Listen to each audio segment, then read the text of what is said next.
Sa iyong pagkakaalam, nangaabuso ba ng menor de edad si J. Renz Kilario? Opo, ma'am. Siya ba ay kasal or may kinakasama? Hindi siya kasal pero may kinakasama kapag gabi.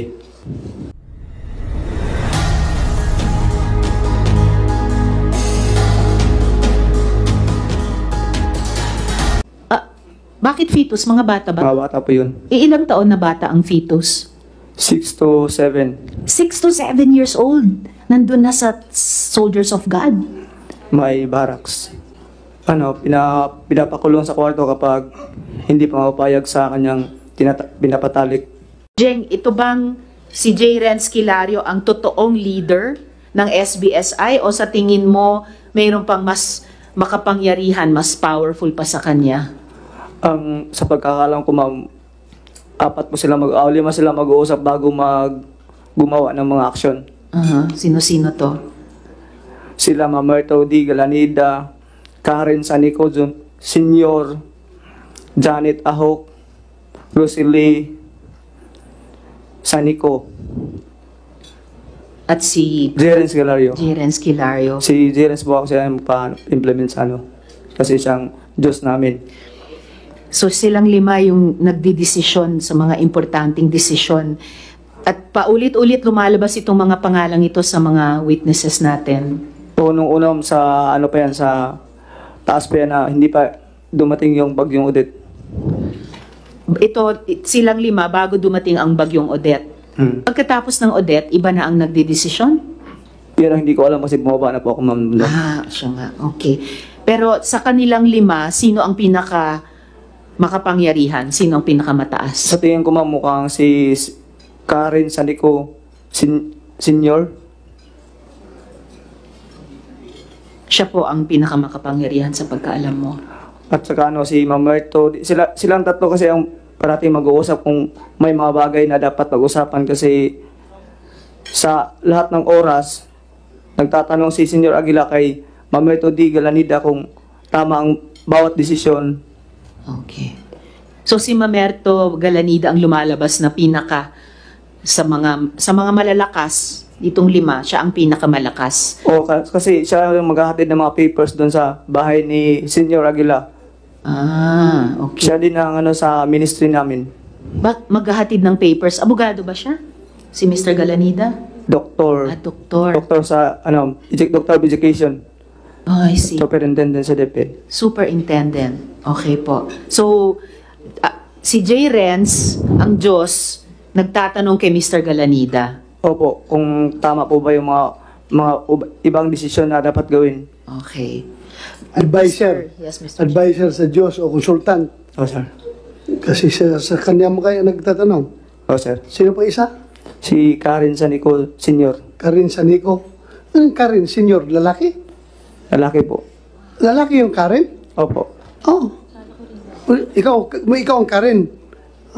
Yung may isa pang Sanico na sinasabi pangalan. Rosalie. Rosalie. Misis mo? Okay.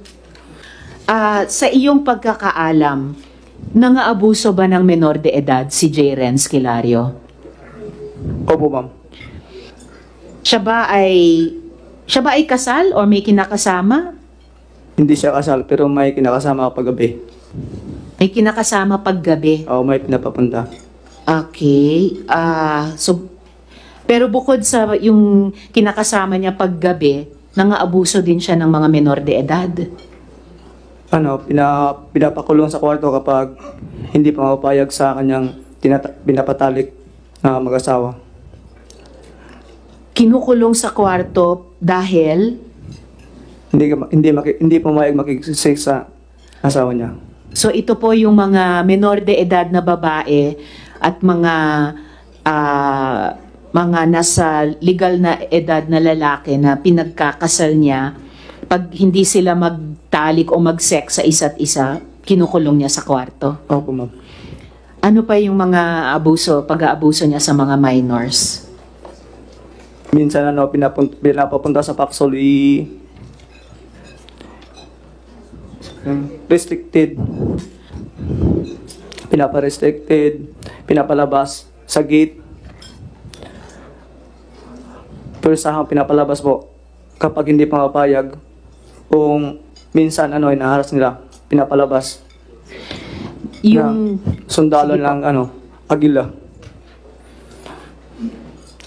So, tulad nung binanggit ni na Elias Jane at Renz kanina, may restricted at merong ding pinapalabas dun Opo, sa ma'am. kapihan. At ang gumagawa nung pagpapalabas sa mga ayaw makipag-sex sa isa't isa na pinilit magpakasal, ang gumagawa nun ay yung mga sundalo, Oh. kayong mga soldiers of God, Si, na po ma'am, yung Agila. yung Agila. May label po kasi may sundalo namin. Oh. Ano pong mga levels ng sundalo nyo?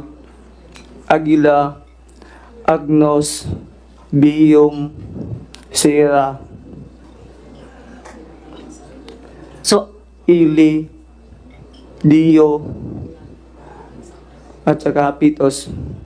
So, hindi ko sigurado kung nakuha ko lahat ng tamang spelling, pero parang nakarinig ako ng 7 levels. Yung pinakamataas ba, Agila? Agila po ma'am. Ang pinakamababa, Fetus? Opo. Bakit Fetus? Mga bata ba? Mga bata po yun. Ilang taon na bata ang Fetus? 6 to 7. 6 to 7 years old. Nandun na sa Soldiers of God. May barracks. Po? Barracks. Nasa barracks. 6 to 7 years old. Oh, wow. Alam ko, Mr. Chair, pag 6 to 7 years old, nasa grade school, preschool, pero sila sa fetus ang tawag sa level nila sa barracks.